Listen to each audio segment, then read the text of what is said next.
The sun set over the quiet village, and the children gathered around the fire, waiting for Anance's stories. Anance, with a twinkle in his eye, sat on his wooden stool beneath the great baobab tree. He smiled at the children, their faces glowing in the lantern light, and began his tale. Tonight, I will tell you the story of Princess Ama, who left her palace to find the true meaning of happiness. In a distant kingdom, Princess Ama lived in a grand palace, surrounded by riches and beauty. She wore silk gowns, sparkling jewels, and dined at endless feasts, but her heart felt empty. Ama longed to play in the rain, to cook her own food, and to be just a person, not a princess. One night, she quietly changed into simple clothes, slipped past the sleeping guards, and left the palace behind. For the first time, Ama walked alone under the stars, her heart pounding with excitement and fear. She reached a small village where life was simple and everyone worked together. Ama met Ya, a kind woman who let her help at the food stall in exchange for a meal. She learned to pound yams, fetch water, and play with the village children, who knew nothing of her royal past. Ama tried to weave baskets with the village women, but her first basket fell apart. The women laughed kindly and showed her how to try again. Life was hard. Rain leaked through her hut, and work was tiring, but Ama felt alive for the first time.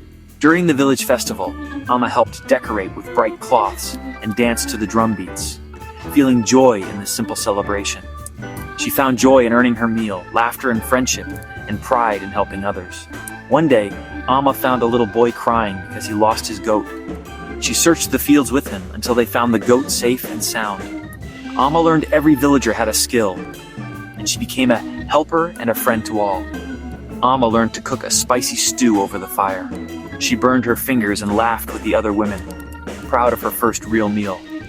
When storms came, the village united to help each other, and Ama saw that real problems were solved with caring hearts, not commands. After a fierce storm, Ama helped repair broken roofs and shared food with families who lost their crops. She looked at her reflection in the river, strong, sun-kissed, and content.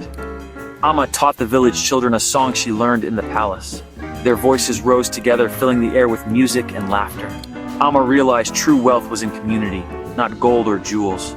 Sometimes Ama missed her family. She wrote letters to her parents, telling them about her new friends and the lessons she was learning. She started a small school for the children, helped in the kitchens, and opened the palace gardens to all when she returned.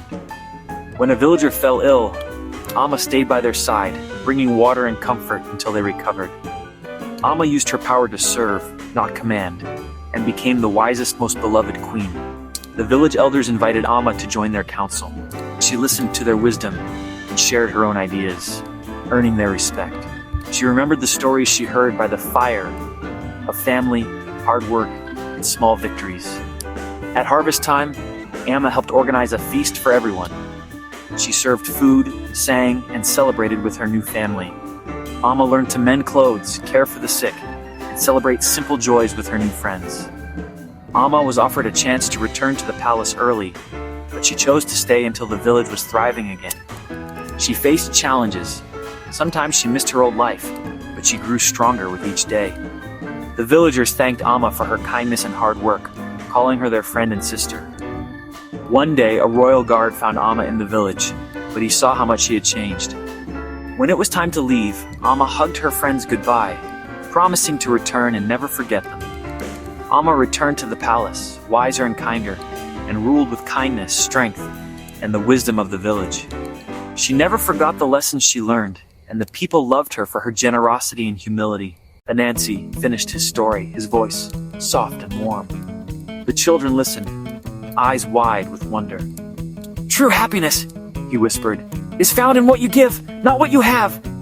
The children yawned, snuggled close to each other, and dreamed of the treasures they could share tomorrow. Anance smiled, knowing his story would live on in their hearts. The children asked Anance, "Will Princess Ama visit the village again?" Anance smiled and said, "Her spirit lives in all who choose kindness and courage." As the fire faded, the children promised to help their neighbors and share their gifts, just like Ama. Anance looked up at the stars, whispering, "Every story is a seed. May yours grow strong and bright."